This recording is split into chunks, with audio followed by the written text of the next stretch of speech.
I think it's weird now because I think we get so many emails anyway in a day. Okay. And so if we get emails and headshots and there isn't a connection, like it's just rando, I'm not sure, I have to be honest, I'm not sure that I never really kept headshots. The people that, at one point I had like a lot, a fair amount of people working and they saved the headshots. Right. I think the younger ones, honestly, you want to get to know the assistants and the associates because they're the ones that are like little squirrels. They're like saving everything. There's the thing Actors Access, which I guess things are going to be changing hopefully around there. When we're doing specific roles, we do put them out on Actors Access. It's a tricky business because for the most part, we put out these things to agents. But a lot of people we hired don't have agents. I'm trying to answer your question. I think a general submission of a headshot doesn't really work, to be honest. But if you see that we're doing something specific, it's easy to find us. We're findable. Come on, folks. All you have to do is go to IMDb and go info@Susan Shopmaker Casting. Gee, I wonder what Susan's email is. I wonder what Randy's email is. Not that hard to find us. Even on a self-tape, there can be a spark. Okay, let's go back to the Holdovers.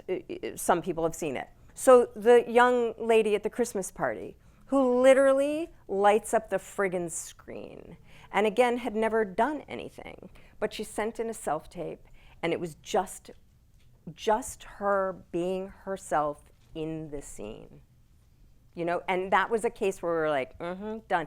Alexander, done, we're done. It was like, yeah, we're done. And so I think it's mercurial in some ways. I think you just do the work.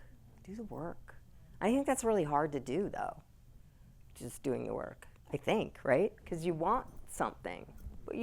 Sometimes I say, bring me 2 takes, bring me more than 1 take. And make a choice. And if it's wrong, it doesn't really matter. It's just if you're invested in the thing that you're doing.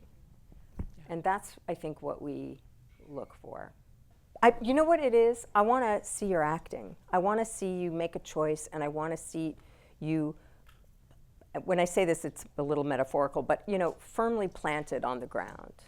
I want to see that when the camera goes on, you're already there. That's the thing that I care about the most. I know everyone else has, you gotta do it in the background and you gotta, and I don't really care about that stuff. Like there are times when I will say this, there are times when we watch someone and then we go to the Zoom of it all and I wanna kind of see where you are because I might need you to go get that thing behind you and use that, like I've often asked people, is your kitchen nearby? Can you go get, I want to see your face. I don't have a major pet peeve. I want to see your work. I want to get a sense of who you are. Listen, if it says she's from, Alabama, you better come in with your best version of the accent that you can do. I think some people have an ear for accents and some people don't. And I think if they really need the accent, it's up to you to try to do that. We sometimes don't specify and we just call people in and it is what it is. And then we figure out, is this something that's going to be worth, having a coach for, or can this person provide their own coach or however? It depends on the size of the project. I feel more and more that they expect you to have a performance, and that's not auditioning. And there's a real technique that goes into acting when you've really studied and you really act. And to expect someone to come with a full performance, to me, is absurd. However, there are times when that performance just shows up and it's organic and you vibe to it. But if you hire the person without meeting them or seeing them do it again, then I think you're in trouble because that's kind of like all they might be able to do. You gotta, there's a beginning and a middle and an end to a character and I think it's a trap. That's what I'm trying to say. I think they want you to come in fully like you're the guy. And I don't know that I often, I think there are other ways of being the guy.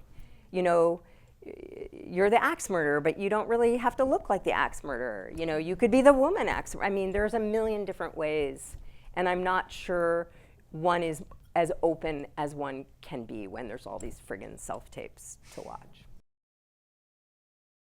Walking into a room and letting go of what you've planned and who you want to be in that room, because it's like going on a date almost. It's like you've got this whole thing figured out, and then you're on the date and something comes up and you just weren't prepared for that question or that topic or whatever. And in that way, I think that's the best way to enter a room. You get a sense of who those people are by just being still for a moment and breathing and feet on the ground. Like, who are they? And sometimes I play little mean tricks because I'm curious to see what that person's going to do. I think at this point most people know that I've got, that I like actors, but sometimes I'm a little, I don't know, on a, and it's because we want to draw something out. That in me, it's because I want to draw something out. Okay, so as I said, I was married to an actor. Okay, I'm going to give you a don't. Okay, he's no longer really acting, so I can tell the story. I think he'd be okay with it. So he was auditioning for some big, he was a theater actor mainly, and was auditioning for something, and pretty big probably, and he walked into the casting room, and the director was like going through papers. I'm sure you've all experienced this, kind of not really interested in who he was. And this is a person who was quite well known at a time.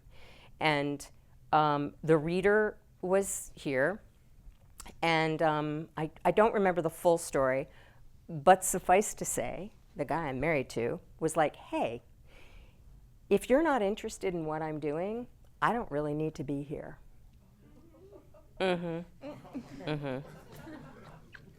he got up and left. And then his agent gets the call. How dare he? Doesn't he know who the director is? And it's like, yeah, I knew everything. I was completely prepared to, do whatever. And if you're not going to give me the respect, that's a don't. Okay? Noted. Don't do it. Yeah. But I do think there's a way to muscle your way through it. And in that regard, it's letting go of whatever rudeness is happening in the room. Like being okay with the weirdness. Just being, and that's what I mean, just do the thing. If there's a reader, your reader's always going to be with you. Always. Because that's what they do for a living. They're you on another day, or they should be. And so, that's what you need to focus on.